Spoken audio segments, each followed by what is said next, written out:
Actually thrilled about our speaker, Darryl Haddock, who's the Education Director at the West Atlanta Watershed Alliance.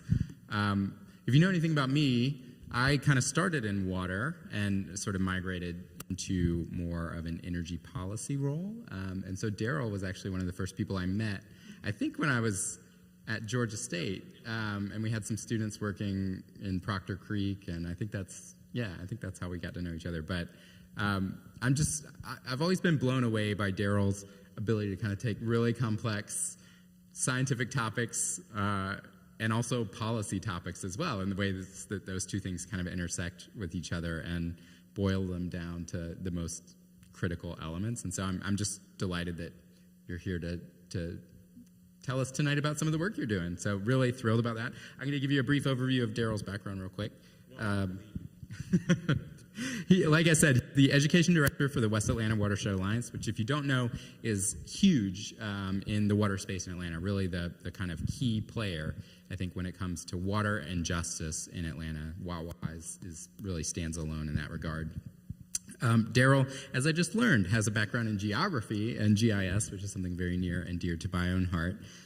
He has a BA in geography from Jacksonville University and a master's degree in geoscience and applied GIS from Georgia State, and then has over 20 years of experience as an environmental scientist working for a consulting firm, Dames & Moore, as a principal investigator with USGS on a subsurface mapping project, and an environmental specialist for the state of Georgia, EPD.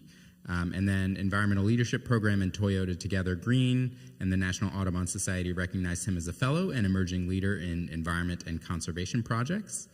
He's also certified as a Project WET trainer, an interpretive guide by the National Association for Interpretation, and an environmental education certification program with advanced training for environmental education in Georgia. And at Wawa, Darryl coordinates education programs, community outreach, citizen science, research, and many other things beyond that. So as you're going to learn, but please join me in welcoming Darryl. Really thrilled to have him here. Thank you. I'm going to be real informal because I've taught and I've been a scientist. And the one thing that I'm really working on now is how I show up in my humanity. And as a scientist, being trained classically, we're taught as scientists that, science is this out-of-body experience. There's this God's eye approach. It's unbiased. It's kind of looking down on everything. And it teaches you to have a very privileged perspective about your worldview. And so, being somebody, even a person of color that was trained in that classical view of science when I was accomplishing that stuff, especially when I worked at the state, I used to drive around in a state car, had a logo, had a shirt with, the state of Georgia logo on it, and I felt some kind of way, and I would roll up on different sites and have to do inspections, and I didn't have to ask anybody anything. I was the state of Georgia. And you didn't have to build the kind of relationships that I learned how to build, much later on in my professional career. And so now when we do work really from an equity perspective or from a grassroots perspective, I really had to learn how to do that, right? I really had to learn that, nothing is accomplished, faster than the speed of trust. And getting out of my truck or creating relationships with community members was not a skill that they taught me how to do, in academia. They just kind of teach you that, you know everything, And if you don't know it, it's in some lit review somewhere, right? Somewhere in the research, you'll find the right answer. And a lot of us, we make those early mistakes working in communities, especially communities of color, because we think we can be prescriptive without the lived experiences of the people that live in the community. And what we learn oftentimes is that the people in the community, because they have a lived experience, especially with some of those things that we know are toxic or environmental stressors, they've been living with for quite some time. And they actually know a lot more about those problems than we often do. I think it was pretty interesting when Katrina hit and the fishermen knew where the oil spill eddies would be found, in the swamplands and in the areas even much more accurately than the models predicted because of that lived experience, right? And so Wawa, the West Atlanta Watershed Alliance, it's also Baby Talk for Water, and there's a really good gas station up north that has really good coffee called Wawa. But we in the South, Wawa in the South is the West Atlanta Watershed Alliance. And I've been blessed to be with the association maybe more than 20 years now, 15, 18, close to 20. And so from coming right out of science, coming right out of being an applied scientist into a nonprofit organization was a scary experience because I thought I knew how to be a scientist. And I didn't know how to be an organizing scientist, which is really what you need to know how to do if you're going to do community-based work. And I thought that the science would be the thing that we could always stand on. We could just, the science is the science. It's gonna solve everything, And I learned through the work that we're going to talk a little bit about that the science isn't going to solve the problems. The people working with the science are going to solve the problems. So next slide. So Wawa protects and preserves green space in and around the West Atlanta. There's actually 3 watersheds that we'll see in a little bit. But some of our citizen science activities are on the screen. And what was really amazing is as a scientist, I was doing this stuff, right? My job was to go to Superfund sites and RECWA sites. I'm originally from New Jersey. You may hear that come out every now and then, that little accent. But I've been in everything. I've been in supplied air. I've been on radiological sites. I've put in monitoring wells. I've done a lot of field experience. And what I saw from my work was that it wasn't rocket science, right? If a BC student like me could do science, then I could show other people how to do it. And so I guess my superpower really is translating or interpreting, the science into layman's terms, and really hoping that we're onboarding new people into the STEM and science spheres so they could see this work as being beneficial to themselves. Next slide. So this is our mission. Again, it's to improve the quality of life within the West Atlanta watersheds. Next slide. This is where we work, the Outdoor Activity Center. So if you've ever been to the West End, follow Cascade Road down, you'll kind of get in the cut there. And we have a pretty forest-rich West Side community. We have old growth forests throughout. And so we actually operate a City of Atlanta park. We operate in a City of Atlanta park. We have a conservancy status very much like Piedmont or Chastain. So we can operate program in a city park with a memorandum of understanding. And we've been doing environmental education work largely in that space for about 18 years. And it's really our tool. It's really one of the more important arrows in our quiver. I like to call our work K to Gray. It's not just K-12. It's intergenerational education for everybody. And so a lot of the work that we do really allows us to use the forest as our living classroom. We've got creeks and streams. The Utoy Creek flows through this part of the city. And it really allows us to explore what the best practices are. And more recently, hopefully I'll talk a little bit about it, we're delving into workforce development. Looking at urban forestry, looking at low impact development, green infrastructure, training, maintenance work, so that the parks and the city, as it starts to implement more green infrastructure, will have the workforce that can do the work.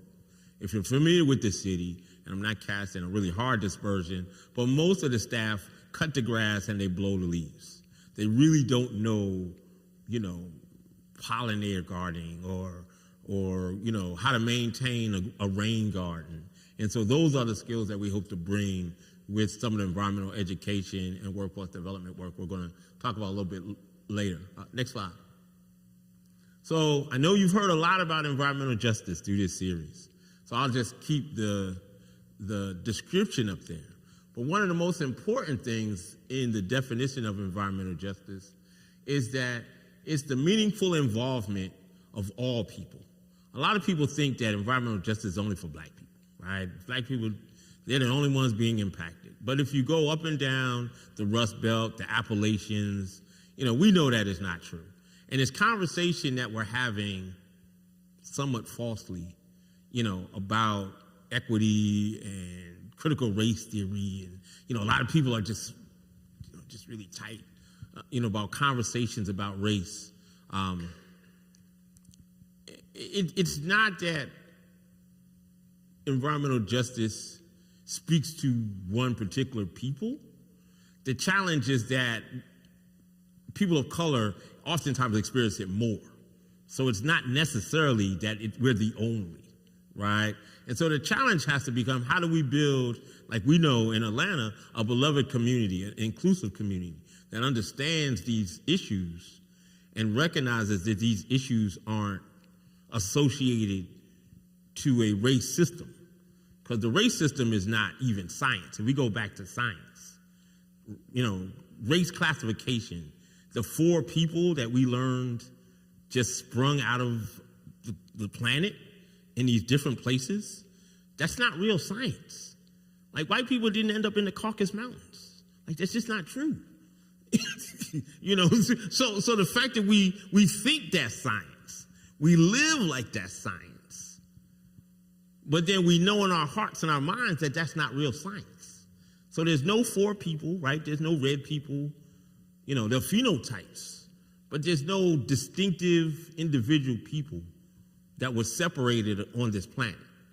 We know the oldest people came from one spot, and then everybody kind of migrated from that one spot, and we know that. So why do we create these systems that tell us otherwise? Especially those of us that are scientists. We got to push back on that. But the notion of environmental justice really is about meaningful involvement of all people, and that's really is the work of the West Atlanta Watershed Alliance. I know we work on the west side. We work in the 3 contiguous watersheds that are principally the bedroom community for the old black community. However, we recognize that environmental justice is occurring all over the country in various forms, and it's going to take all of us to solve it. Next slide. So this is where we work. If you're familiar with Atlanta, you can see the highway system kind of running just east of our watershed. So 85-75 is running east. We're west of the highways. We're split basically 2 watersheds above I-20. One watershed, a huge watershed, Utoy Creek, is below. And all of these watersheds, even despite the black community being, it's not monolithic, and it's certainly, got a diverse economic and educational range in all 3 of these watersheds, they all experience the same stuff, basically. So they experience flooding.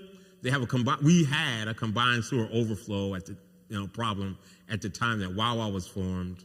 If you're familiar with the Riverkeeper ended up suing the city because the combined sewers would overflow because of rain, would wash into the Chattahoochee River, and the river would fail to meet its Clean Water Act standards. What we started to see is that this raw, untreated sewage was flowing through communities even before it got there, because it was in the creeks. The city actually designed the creeks as what they call sewer sheds. So they actually ran sewer pipes in and along creek beds. So when these overflows would occur, they would occur in West Atlanta communities. They would also happen in Nancy Creek and Peachtree Creek and all over the city. But again, we started to see that it was a much more prolific problem on the west side, and some of the economic disenfranchisement was also happening in the west side. So even though Peachtree Creek had the same environmental water quality challenges, Peachtree Creek area, Lenox, still had investment. But these communities on the west side didn't have that investment. So that's a pretty interesting conundrum. If you still have the same environmental challenges, but you're still able to see economic development. So it can't necessarily just singularly be the science, right? It's not just that there's an environmental problem that's causing the disinvestment. There's something else causing disinvestment. And I would say that was particularly race. It was race-based. People don't have to believe me, but because you had combined sewer overflows throughout the city. Buckhead has combined sewer overflows, but Buckhead doesn't have an investment problem. And so the challenge has to be, how do we solve for the elephant that's already in the room? We know the elephant is in the room, and we need to call it out. And so we were one of the organizations that chose to say, we think there's another problem here, and we need to address it. And it might be systemic racism. We might need to address, even with an electorate that looks like me, even with, mayor's offices and staff and, city council people that actually live in the watershed. We still have unpaved streets. We still have, we don't have a combined sewer overflow challenge anymore, but we still have some of the highest water rates in the city. And we really believe that it's going to take a collective effort, as I mentioned, an inclusive community to address these challenges citywide from an equity lens. Next slide. So this is our impacts in these three areas. We believe in, go back one more. We believe in environmental stewardship. We stand on environmental education, as I mentioned, K to Gray, and then environmental justice. So those are the three buckets of work that we focus on. Now you can jump. And we train through these culturally relevant environmental education experiences that scientists can look like the communities in which they're thinking about working in.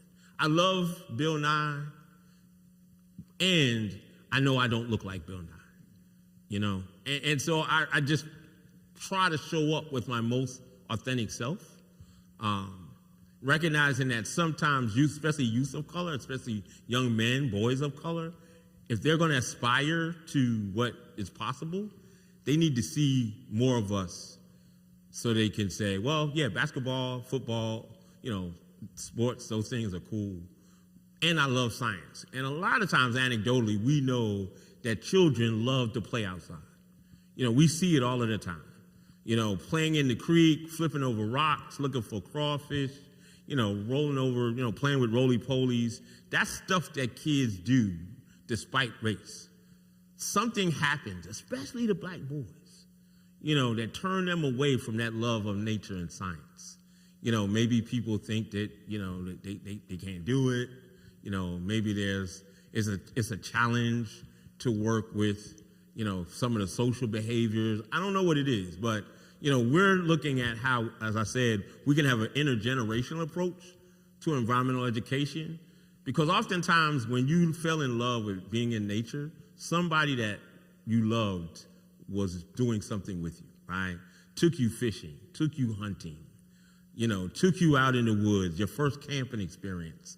Something about you doing whatever it is that you love to do outside was oftentimes facilitated by somebody that was, an elder in your community, in your family. And so that's really one of the things that we think we leverage well, is we try to make connections with the seniors and the elders, and I think I'm getting there. but trying to make connections that are intergenerational to make sure that young people get the experiences in nature that we believe are going to be beneficial in multiple ways. Next slide. This is a little bit more about environmental justice, and I know you dealt a lot with this, so I'm going to jump ahead. Go ahead. So some of the environmental challenges that we see in communities involve air and water exposures. And one of the things that we in particular address is the community science or citizen science approach that allows residents to be a part of the data collection so that they can be a part of the solution building on the other side. Many of you may work in academic settings, are familiar with academic research. Sometimes academic research, especially community-based academic research, is a little extractive. Like we'll study people, but we don't necessarily tell them what we're studying, right? Or we get some data on them, but we don't tell them how we're using the data. And so, the approach of Wawa serving as an interpreter intermediary with our academic institutions to do some critical participatory action research studies, but do it in a way that's much more collaborative with the community so that they could be a part of the full experience. In some cases, we push that they get stipends, but even in a deeper relationship, we push that they actually be, authors on publications. We really want to see community members get the real hookup, right? If you're going to be in a study, don't just be studied, right? Be the researcher. And the one thing I found, looking at community members as informal researchers, is that it builds their capacity. It builds their efficacy. I've seen elected officials, we've taken community members to Washington to speak in conferences. They run their own PowerPoints. I mean, it's amazing to see, the little bit of investment that it takes to get community members to be seen as informal scientists. And why is that important? Because of what I talked about earlier, the feeling you get as a scientist, the fact that you feel special matters. And again, if we can build on the lived experiences of these community members so that they're not seen as the angry people. How many people go to NPU meetings? How many people live in Atlanta? Anybody? Do y'all know what NPUs are? The neighborhood planning units. They're kind of like the wards or the districts that are in the city. So I interact with a lot of agencies as a community-based organization, CBO. And so oftentimes I'll go to report out on some of the work that Wawa has done at these NPU meetings. And oftentimes the elected officials or the staff of mayor's offices, like the Office of Watershed Management, are afraid to go to these meetings. And so they'll go and they'll sit, in this state of anxiety because they are afraid that the community is just going to gobble them up, right? But a lot of times when communities are there to make similar reports, to talk about the data that they've collected, they're not seen as the angry, mean people, right? They're seen much differently, right? And that advocacy is almost like, okay, now you're speaking in our language, and hopefully we don't have to have them talking parts per million, and all that kind of jargony stuff.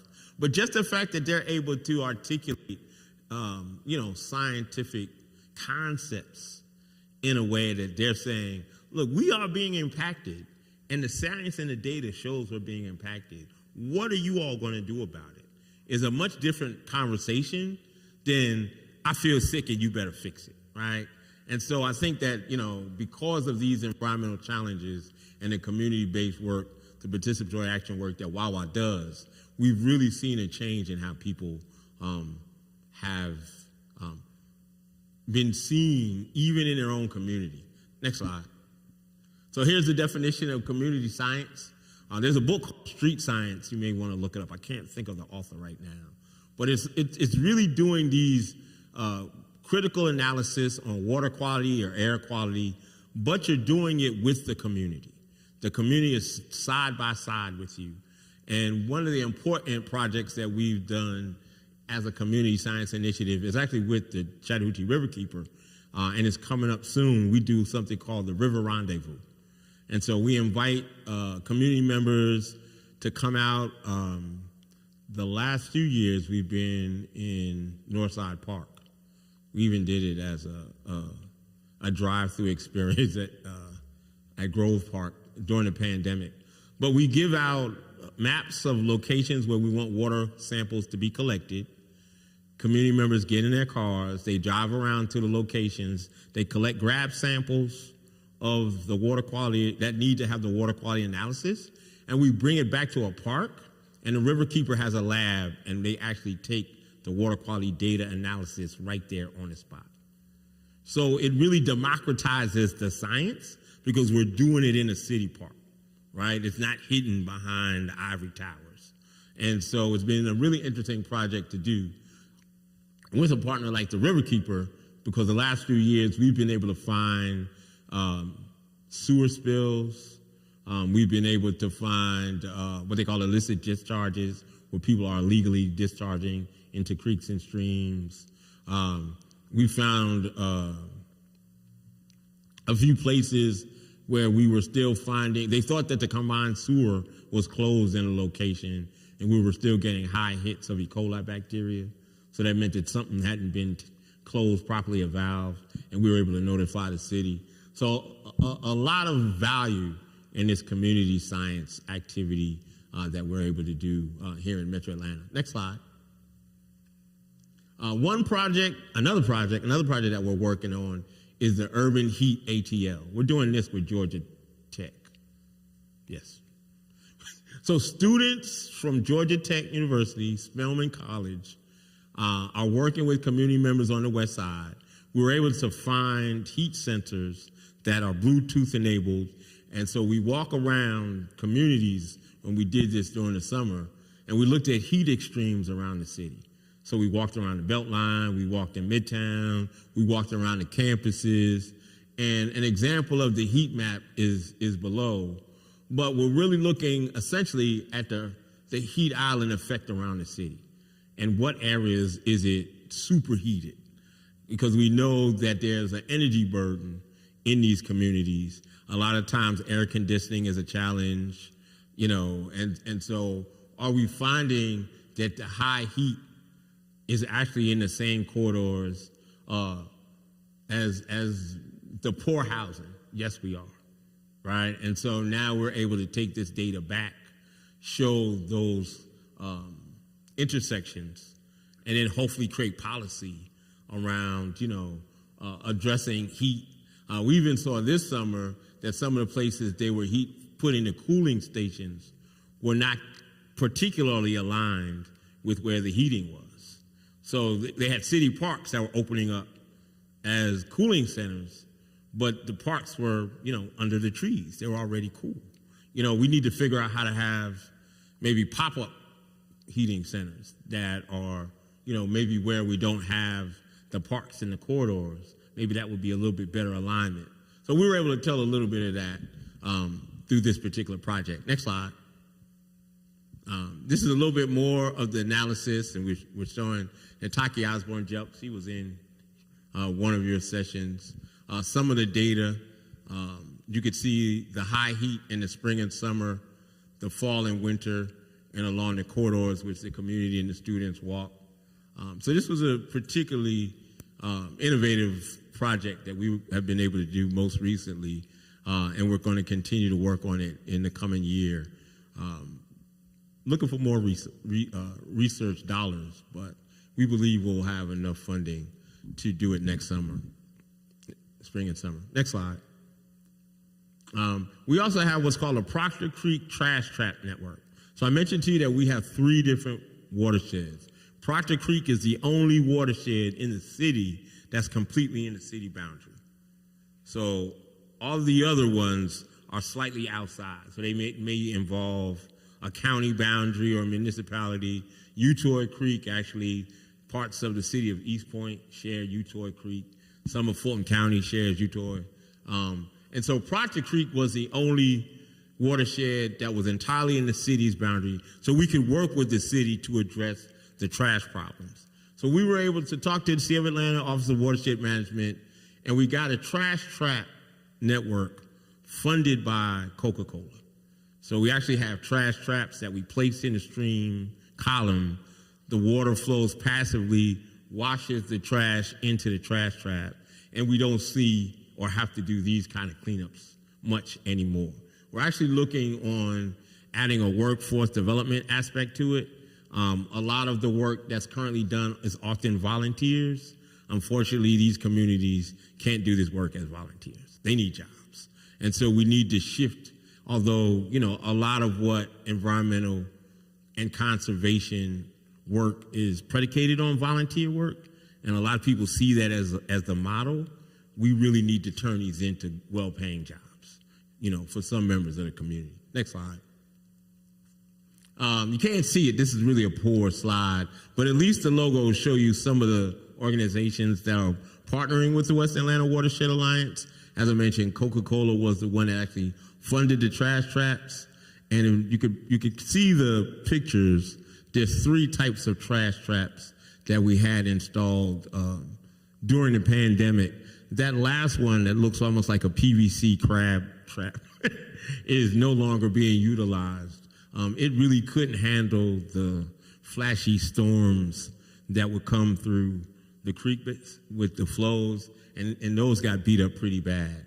So the two that we still have are manufactured in Gainesville. So we actually have a local manufacturer that makes them. They place them in several places around the city, and our hope is to onboard more trash traps in the future.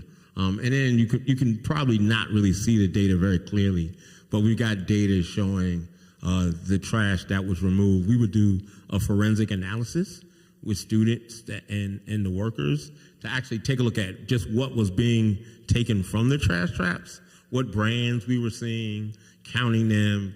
And we also tried to look at if we could upcycle plastic. Is there a market for it? And we know we have Mohawk Industries and other places that could take the plastic if the plastic could be cleaned. So the question is, can we get some type of intermediary kind of micro enterprise, kind of like Charm, right, that takes recycled material, because you really need to clean these plastic bottles, as best as you can before Mohawk is going to take them or grind them into, the little pellets that they use. So if we could create a micro enterprise in the Proctor Creek watershed where people could not only clean the trash out of the creek, they could work on processing the plastic, and then we could sell the plastic so that the revenue generated could help to maintain the jobs. That's a closed loop. Those are really the kind of solutions we're looking for. Next slide. We did another project called the Ecosystem Restoration Study with the Army Corps of Engineers. And what was really cool is Miss Juanita Wallace is in her 70s. I'm gonna just leave it at that so she don't get mad at me. But Miss Wallace participated in the study as a student researcher, right, with the other college students. And it was so amazing to have her go out looking for macroinvertebrates and other aquatic organisms. And she remembers when she was a child seeing those animals in the water. And so then as she grew up, the water quality of Proctor Creek got really poor. And she actually has documentation from her family members that she lives in English Avenue now, that her family members, her grandparents, were baptized in Proctor Creek. So that's how clean the water was at the time that her family lived in that community.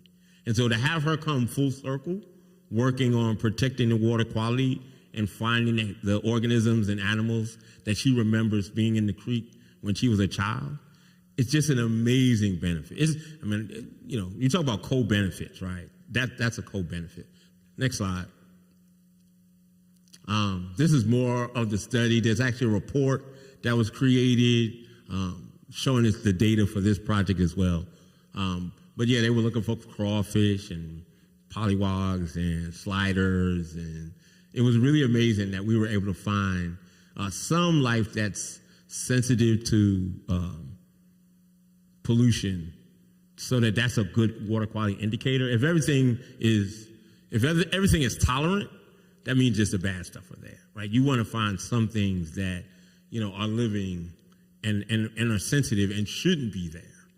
And so this was a really good study on some of the things that are starting to come back as the water quality improves.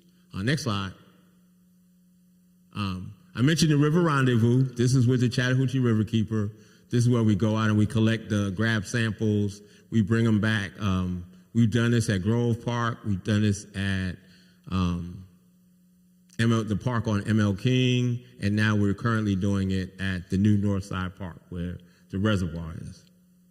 Next slide. And we also host a number of activities, BioBlitz, and other service learning projects. The BioBlitz is kind of a, what do you call it? When you use a GPS and you like it's like a scavenger hunt, but you kind of use a GPS to find stuff. I forgot what the name of it. Geocache. Thank you. So BioBlitz is like a geocache for insects and plants. So you use an app called iNaturalist, and you go out and, we just ask people, wherever you are, look up the plants, animals, trees, birds that you see wherever you are, and upload the data into iNaturalist. And then we get a snapshot in a day during the BioBlitz of the biohabitat that it exists in our community.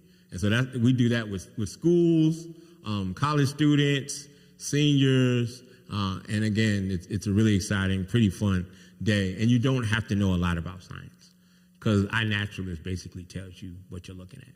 So you're just trying to, record where it is. And we do a lot of this at the Outdoor Activity Center. Next slide.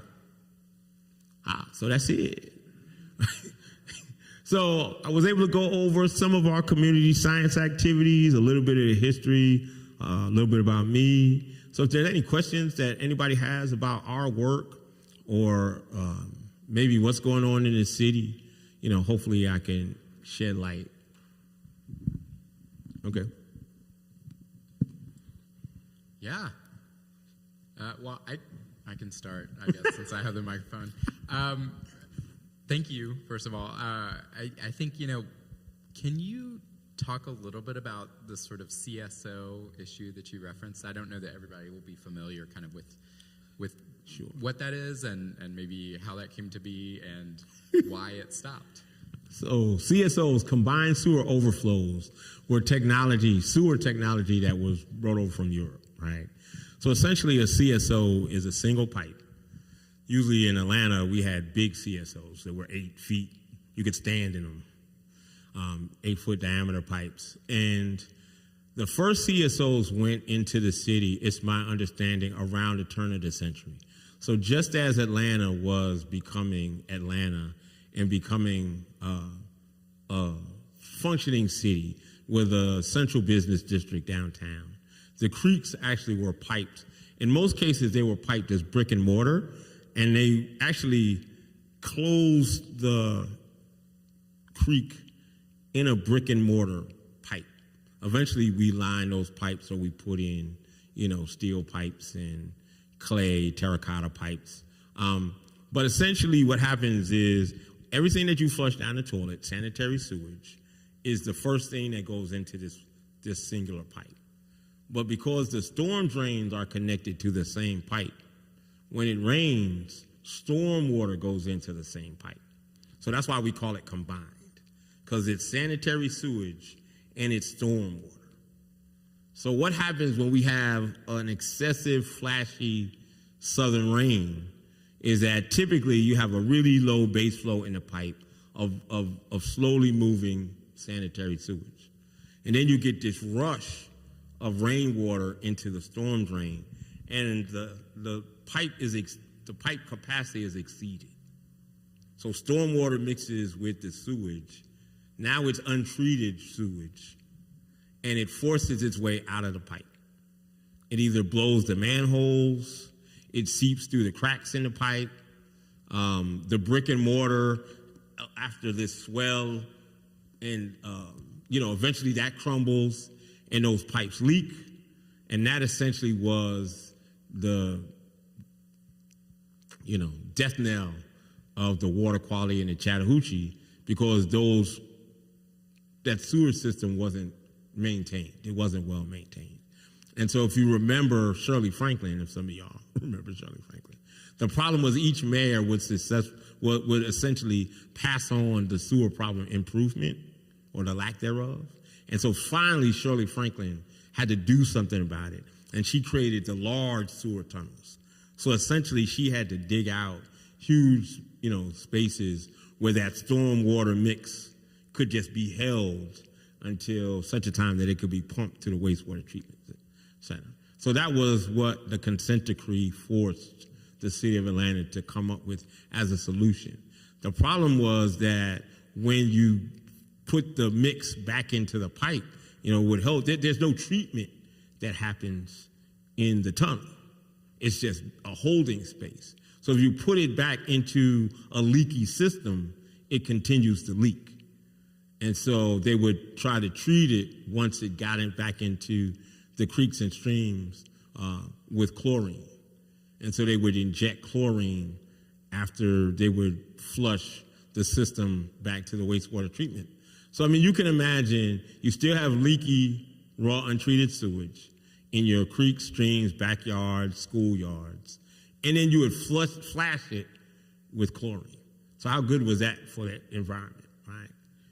And so, now what we've been attempting to do is something called capacity relief with the green infrastructure that we're putting in.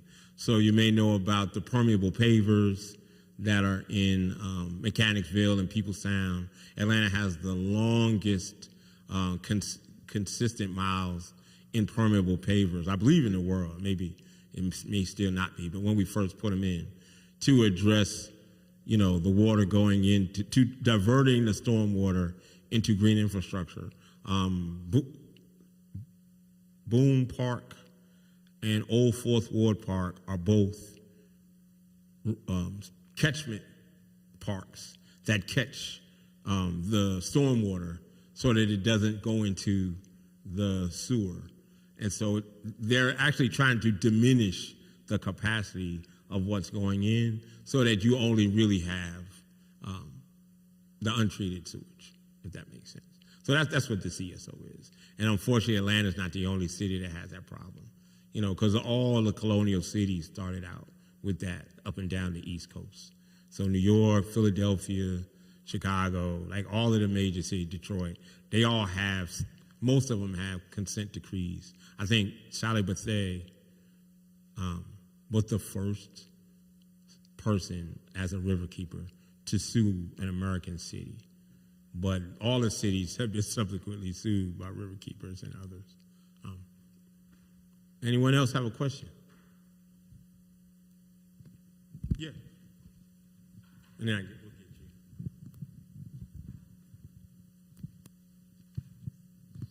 Hi, thanks for coming and talking. I have a number of questions, but I'll just ask one. And you've been talking a little bit about the city of Atlanta. You talked about looking at Proctor Creek, for example, because it's all totally within the boundaries of the city of Atlanta so that you can work with the city. You mentioned combined sewage overflows and how the city was essentially forced through lawsuits to start to solve that problem. Mm-hmm. You mentioned how you're a citizen scientist that you work with Wawa, which I know of course, as the convenience store up north. Crumpets and coffee. That they come and speak to the neighborhood commissions and so on. So can you talk a little bit about the relationship of Wawa with the city of Atlanta, and have you been effective in getting them to make changes or to participate or become part of the work you do? Can you just talk about that? Sure. So this is an impression, but I feel like the city of Atlanta's first experience with an environmental nonprofit was the lawsuit. So I'm not saying that we've not come a long way, and I don't want to characterize the relationship between the riverkeeper and the city, but I feel like the first experience could be described as adversarial. So I think the city came from an experience of the characterization that environmental groups were going to be adversarial. And it took a long time to work through that perspective. And of course, as I mentioned, Wawa, like we all saw the city as the ultimate beneficiary of our work, and so we all probably came at the city with a kind of little attitude, so it may not be unfounded, but I will say over time, and especially lately, as I started to recognize that it may take a more equitable approach, and certainly when I started to see the benefit of the efficacy and advocacy of the residents change, then I really wanted to see the role of nonprofits change with the city. So one of the projects we got some funding from an organization called the U.S. Water Alliance to do They were studying how utilities, water utilities, were working with communities on issues like these. And so they gave us some funding to put together an equity roadmap. And so we spent about 2.5 years working with the city really closely with a number of nonprofits that included Wawa. And really taking the time to build a relationship, and it involved some anti-racist facilitation. It meant that we spent a lot of time just eating and getting to know each other. I mean, it really takes that kind of relationship building to understand your culture, your, organizational, corporate, whatever culture. So now I would say I definitely feel as though we've turned a corner, and we've seen really amazing work, especially just before the pandemic. We onboarded a number of parks on the west side, including the Greenway Trail, Lillian Shepherd, Rodney Cook. We have a Green Street down Boone Boulevard. I mean, we've really seen the city start to do some major investments on the west side. And in particular, we were having conversations with the Arthur Blank Family Foundation when they were doing the stadium project. And we were thinking that we may want to ask for a community benefit agreement so that anything that would happen in and around the community, it would be explicitly written into this agreement. Well, it turned out that Arthur Blank and the Family Foundation didn't necessarily give us a community benefit agreement, but they exceeded the city's stormwater ordinance in terms of capturing all of the stormwater on that site. And so even our relationship with private entities changed as a result of a change in approach. Well, maybe not a change in approach on our part. Just deepening our commitment to that community-based approach really has seen dividends. So yes, I would say, it's not all kumbaya, but we really work well. And we've seen, the challenge is that the city goes through too much turnover.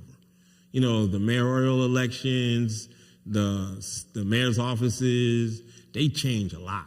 And so as soon as you feel like you're getting some movement, you get new people, and you almost have to start from scratch. So great question.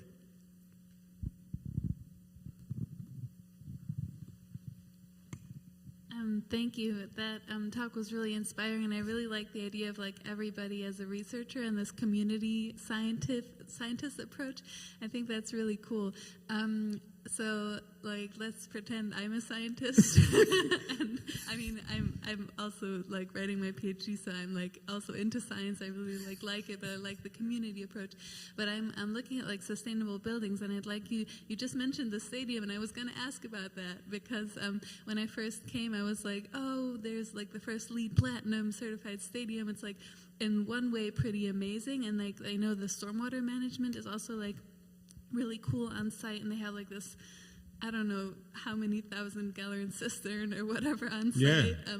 But then I also read more community-based research that was that there was also some resistance against the stadium because there's always this philanthropic promise of oh, and this will benefit the whole community and everything will I don't know, change and develop for the better.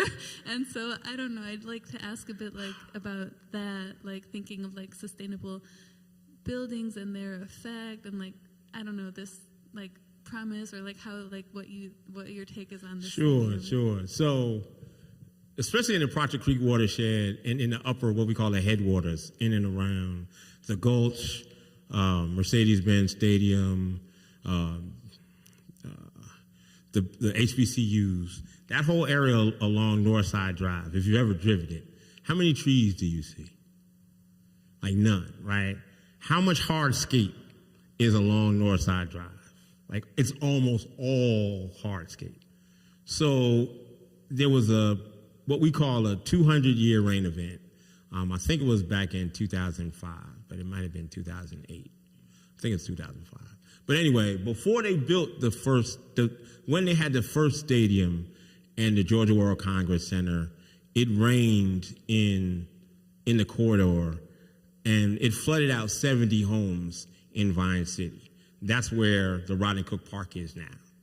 There was so much flooding because the storm water had exceeded those storm drains that water was backing up in some of the churches in Vine City, and sewage was going into the baptismal pools, right?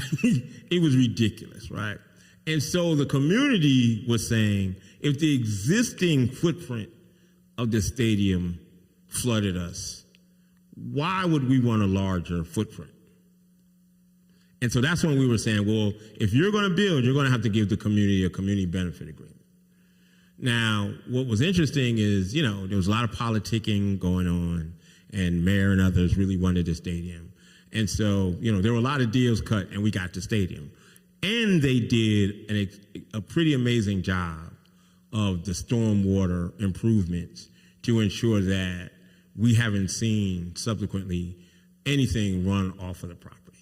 So you can do sustainable development, and you can do it well if we hold the developers accountable. And I think the challenge that I've seen in terms of big stadium park challenges is that's what creates, it kind of magnetizes development around big development. So it creates a draw for smaller development because hotels, restaurants, like everything wants to be around a big development. So when you're thinking about the waves of gentrification that come after the development, I would say I think we would need to have a mix in terms of scale of green infrastructure and development so that not all of it is big. Like it's like you take a huge boulder and drop it in and you create huge waves. But if you just scatter a handful of gravel, it doesn't make the same waves, if that makes sense. So you have to have small scale development that doesn't create the big displacement waves. And I think that that's what I like to see move. Yes, you may want to have one big development and then kind of freeze for a while and have smaller interventions, smaller developments, and then you could have another one. But, we tend to be, hooked on development in Atlanta, right? And so we just go from one big one to one big one to one big one, and it's like we're on crack, And so, we've got to figure out how to have development at scale, especially if we want to keep what many people love about Atlanta, which is the trees and the single-family neighborhoods. Like, I know the density is coming. Right? We can see it in certain corridors. But Atlanta will be a fundamentally different city with the density that people are hooked on, And they keep promising us, like you see it on the Beltline. They keep promising that they could do both, right?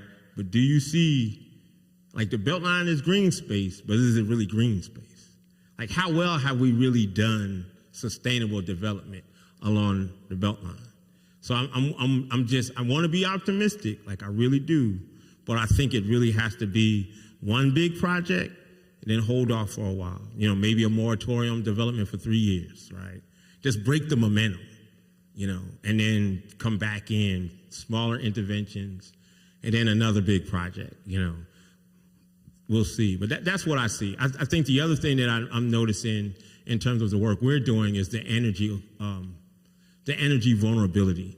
So the houses in most of our neighborhoods are not ready for solar. They're not ready for alternative energy because they have really poor envelopes. Like they're probably World War II GI Bill homes. And you got houses that are 80 years old. And so there's no way you're going to slap some solar panels, on the top of some of these houses. But that's what we keep talking about, right? We need to have home improvement, again, maybe to scale, working with senior programs that get them new windows, get them, the house armored in a way that even if you give them solar, they'll be energy efficient and they won't lose the energy because the energy envelope is poor. Like, what's the sense of giving people energy upgrades with some of the houses, especially the houses on the southeast and southwest side? They're, it's blue tarp city because we know that they don't have, they may have good bones in terms of the brick houses, but they're still very, very energy inefficient. And then with the pine, with the wooden houses, they bleed, air conditioning, So I think that from we talk about affordable housing, but if we're going to get real sustainable housing, we've got to address the older home stock, and we've got to get that ready because fixing that is going to hopefully stabilize the displacement. If seniors and others can stay in those homes and not have to worry about selling them for $100,000, because somebody wanted to make $5, and it sounds great to take the 100, but they would stay if they could fix up their home. So anyway, I think that's a long answer to a short question. But anybody else? I guess I've got another one, of course. Yeah, so I'm curious. I mean, one of the challenges maybe that we've been trying to think through with all the talks in the series is kind of what can we do, and I think there's a couple levels to that, maybe sort of at a individual level, and then maybe at the level of a voter, say, given that we just had an election, and then maybe sort of thinking more broadly, like how can we support some of the initiatives that are going on through y'all and through the city and other actors that are doing the work. I would definitely say become involved, attend community meetings, and if they're not having the conversations that you want to have in these meetings, bring them up. One perfect example is the tree ordinance. So Atlanta is in the process of an arduous tree ordinance rewrite. And we are not moving anywhere with adopting the tree ordinance. So we haven't stopped development taking down trees because we haven't fixed the tree ordinance. So we're losing trees, and we're not finishing the work of creating of finishing the tree ordinance, right? So there are a lot of things like that just are just sitting out there, kind of waiting to be finished. And it's going to take us starting as individuals, checking on the movement of these things. If you live in DeKalb County or the City of Atlanta, find out what's going on at your city council meetings. What are they voting on? I mean, I would say it doesn't take a lot of activism and participation, but it takes some. You're going to have to figure out what matters, right? And another thing is the flooding. The tree ordinance is one thing, but we have a stormwater ordinance that was just passed. But the city really can address project development of stormwater projects because we don't have a stormwater utility. A lot of cities have a fund that goes into the city that pays for stormwater improvements. We're paying mostly, ratepayers are paying for the improvements. So that's why our water bills get high, And so if we want to take the project work off of the ratepayer, we need to create a fund. Now, a lot of people argue that that's a water tax, but it's a stormwater tax, if you will, or it's a stormwater fund, because when we give corporate actors incentives to not pay taxes, then you still somebody has to maintain the system, right? So a lot of times people say, oh, well, we want jobs. We want to have tax incentives that allow corporate groups to come in. Well, the corporate groups, their employees are driving on the road rather. The stormwater that's diverted into the pipe from their parking lots, they're not paying for. So somebody has to pay. And there's this argument that we're going to have to figure out how to address in both parties that we have to pay for infrastructure. I don't understand why we don't. Conservation is a conservative value. So why don't we talk about conservation, with our conservative friends and say we have to have conservative policy. Like conservation policy has to exist. We just can't let big and small businesses off the hook. Because then the ratepayers have to pay it all. And we've got to figure out what that balance is. And I know the argument about small business, but we have recreational infrastructure. In the last 20 years, how many stadiums were built in and around this country? Football stadiums, basketball stadiums. Why is it that our wastewater treatment plants are failing? but we go to football and basketball games. Like, we have to invest in the infrastructure, right? And so you can't have what happened in Mississippi and look sad and see, the military handing out bottled cases of water to old people. Can you imagine taking a bath with a 24 case of water? I mean, just opening every bottle, pouring it into a bathtub. Can you imagine you need to feed your child? You need to take the water and make formula. And so you got to open up a 24 case and make formula or cook dinner with a case of water. And people clapped and applauded like that was some amazing thing. And I'm not saying don't donate water. But isn't there something better than cases of water in America? Like we kind of pop our collar like sending truckloads of water is doing something. That ain't doing nothing. Maybe I shouldn't say that. I think that there's scale, right? And I apologize, but I saw this image of a National Guardsman wheeling cases of water in a laundry cart for this old lady, and I was screaming at my television.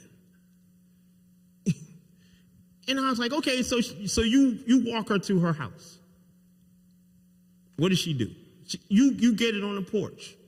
What does she do? You put it in her house, in her kitchen. What does she do? Like, is that resiliency? Like, is that the best we can do? I don't know. Images like that, I just can't be cool with, We could do so much better.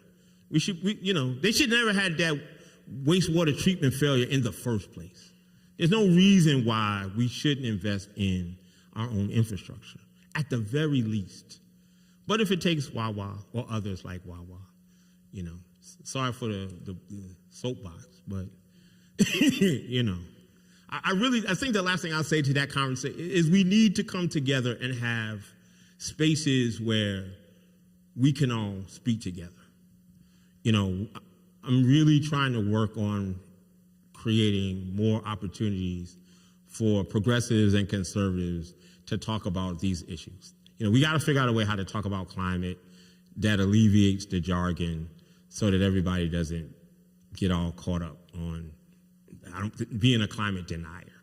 Like, maybe we talk about, if you're a business person, small business person, what about risk assessment? You can get with risk assessment, so let's talk about risk assessment, right? If I won't mention climate, but I think you should be thinking about what mitigation strategies you need to do in case we have some problems. And I can stop there. So that's another space at Wawa. It's really hopeful that we'll really begin to come together and create that, what I call, not only the beloved community, but a real inclusive community, really reinforcing the fact that it's going to take all of us to solve these problems. So thank you all for listening to me.